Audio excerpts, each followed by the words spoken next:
Hey guys, need to cancel your Google Workspace subscription? Here's a quick step-by-step guide to do it safely and without getting hit with surprise charges. Let's get into it. First, go to admin.google.com and sign in with your administrator's account because only admins have the authority to cancel. From your admin home, in the left-hand menu, select Billing, then Subscription, or you can click this right here, Manage Billing. Click on the Google Workspace subscription you wish to cancel. Scroll down, click on More, then select Cancel Subscription.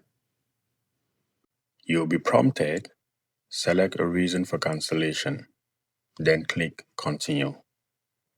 On the next page, confirm your decision by clicking Continue to Cancel.